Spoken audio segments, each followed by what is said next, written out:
Now we continue in our study in the ethnic principle of biblical interpretation. I've been using 1 Corinthians 10 and verse number 32 as a text.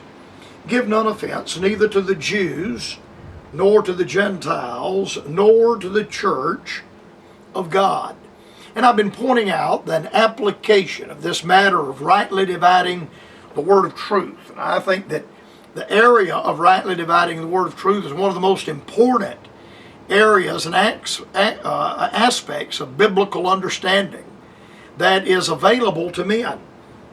So often I hear Scripture wrongly divided, and the end result of that is all kind of false ideas and false doctrines and nefarious ideas. The whole concept of the believer being under the matter of the law, or the believer being on probation, losing their salvation, or unrealistic expectations in the area of prayer. All of that is based upon wrongly dividing the word of truth. And I've been trying to stress the importance of understanding the Bible as a whole unit, having a working knowledge and a working understanding of the Bible as a complete unit. As you and I understand the Old Testament, that enables us to understand the four Gospels, especially Matthew and Luke, which are to be seen in the light of the Old Testament prophetic scriptures, not interpreted in the light of the Pauline epistles. But an understanding of the four Gospels prepares us to rightly understand the book of Acts, which is a transition book from Jew to Gentile, from law to grace, from synagogue to the church.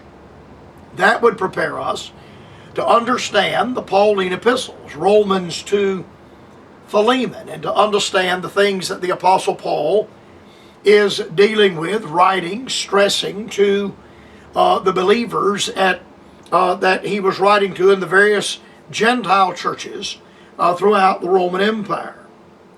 An understanding of the Pauline epistles would prepare us to rightly understand and comprehend the general epistles, which are not to be understood as New Testament church epistles, or they would be called church epistles, but general epistles, in that they are much more Jewish in their understanding than they are Gentile and church. And we understand the general epistles in the fact that they are general epistles.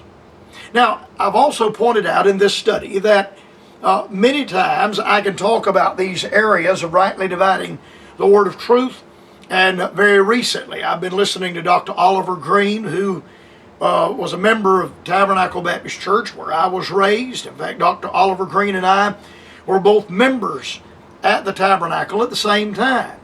When I was a child, the last few years of his life, both of our names were on the roll at the Tabernacle at the same time. Dr. Green is one of my heroes. And I've been listening to Dr. Green on Saturday on the Gospel Hour, and he's been dealing with this very matter of rightly dividing the word of truth.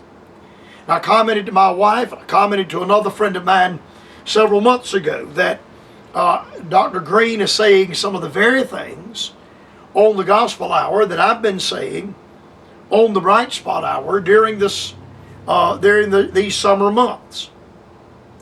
When I begin to make an appropriation, we talk about the areas of rightly dividing the word of truth as an academic exercise. Nobody becomes alarmed or offended because it's just a theological subject. It is a theological topic that we are discussing, and by and large it really doesn't make a whole lot of difference. But when I begin to apply and interpret the Scriptures in the light of these matters of rightly dividing the word of truth, they cease to be an academic exercise or a theological study, and they become a principle of Bible interpretation. Then that's when the matter of division, the area of division, begins to enter in. For instance, the church cannot claim the Palestinian covenant of Deuteronomy 28, 29, and 30. But since the church cannot claim the Palestinian covenant, the church cannot claim 2 Chronicles 7:14. Now, I think that's one of the greatest exhortations in the Bible. If my people which are called by my name shall humble themselves and pray and seek my face and turn from their wicked way, then will I hear from heaven and will forgive their sin and will heal their land. It's a tremendous application. And if it was put in practice by believers, it would make a difference in our fellowships and in our conduct. But to use 2 Chronicles 7:14 as a prescription for revival, or a prescription to stop the evil that is going on in the land today, Paul said evil men and seducers shall wax worse and worse. We're subject to give our people the idea, because God is not under obligation to the church at 2 Chronicles 7:14. He's obligated to the house of Israel. You see, the church has no promised land. And if we preach this to believers, they're subject to become discouraged. They say, well, I've been trying to practice 2 Chronicles 7:14 and nothing's happening. I've been trying to put that into practice, but nothing is happening. Well, that's simply because God is not under obligation to appropriate Scripture that is not given, promises that are not given to New Testament believers. God is not under obligation to appropriate those to born-again believers, you see. There's no doubt that 2 Chronicles 7:14 is a good example for believers. But it's also a fact that 2 Chronicles 7:14 is not a promise given to them. It is a promise given to the nation of Israel. There are no promises made to certain Gentile, there are promises that are made to certain Gentile nations like Egypt. There are other promises in the Old Testament economy that are made to Assyria, a Gentile nation. But then these promises cannot be applied to the New Testament church under any circumstance. They cannot be appropriated to the New Testament church, nor can they be established as a doctrinal requirement. It is the Pauline epistles that clarify for the born-again believer and clarify for the New Testament church the confusion that would be rampant among believers. Well, for that matter, there is confusion that is rampant throughout all of Christendom. But if the born-again believer would base his faith and practice upon the Pauline letters and would believe what he reads in the Pauline letters, the area of confusion would go away. The kingdom church at Jerusalem, they entered into a contest with the Apostle Paul and Barnabas. Paul writes about this and deals with it. In fact, in our study in Galatians, which we will resume in the near future, we'll resume our study in the book of Galatians. But Paul gives a recounting of that in the 2nd chapter of Galatians, and the difficulty that the believers in the Jerusalem church, which is a kingdom church, a legal church, a Jewish church for that matter, were having tremendous difficulty comprehending Paul's preaching the grace of God among the Gentiles. The fact that Paul did not preach Moses, that Paul was not preaching the matter of the law. And when Paul wrote to the believers at Antioch, he stated, but we write unto them, wrote unto them, that they abstain from the pollutions of idols, and from fornication, and from things strangled, and from blood. That was the order, the decree that came out of the Jerusalem council that was sent to the believers in the church at Antioch. There are two things that were added from the law that came out of the Jerusalem council in this commission from the Jerusalem church. And the Jerusalem church struggled to turn loose from these things. That is, the things strangled and from blood. Those two things are a part of ceremonial law under Mosaic law. The epistles deal with fornication in depth in 1 Corinthians 6, verse number 13 through 20. It also deals with meat offered to idols in 1 Corinthians chapter number 8. And the pollutions of idols is dealt with by Paul in 1 Corinthians chapter number 5 and also 1 Corinthians chapter number 6. Then as to the blood of things strangled, Paul deals with that in Romans 14 verses 1, 2, and 3. And he shows that the believer is at liberty to eat. There's not anything unclean so far as diet is concerned for the born-again child of God.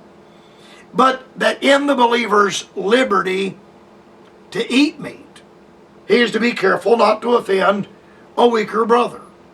Romans 14, verse number 21, it is good neither to eat flesh, nor to drink wine, nor anything whereby thy brother stumbleth, or is offended, or is made weak. Now, I don't have a lot of time to spend dealing with this matter of dietary law and offending the weak brother or the weak believer. But on occasion, we run into people in the New Testament church that are vegans or are vegetarians, and they would complain about the fact that I eat meat, and there are some that would eat certain meats. I know of believers that will eat white meats, but they won't eat any red meat.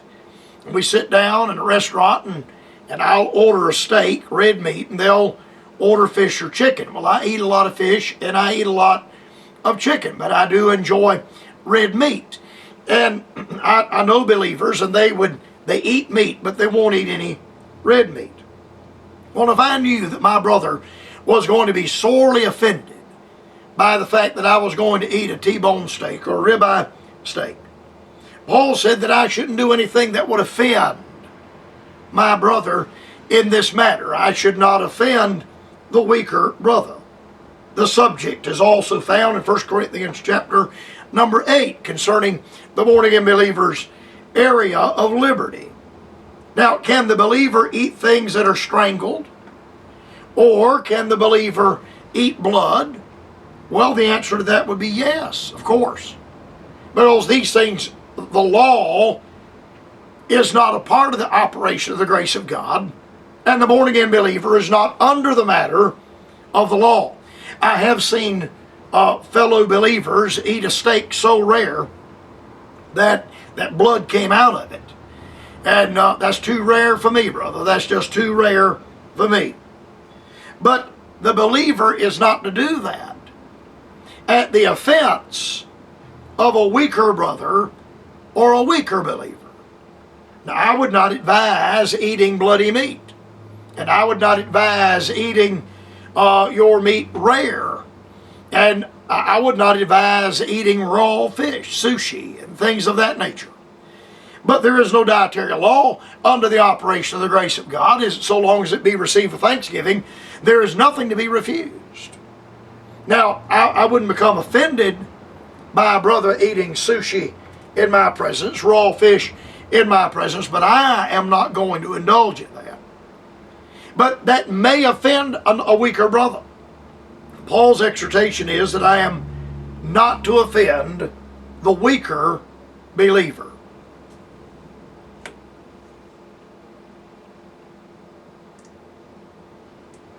At thebrightspothour.com. You may write the Bright Spot Hour at Post Office Box 4, Greenville, South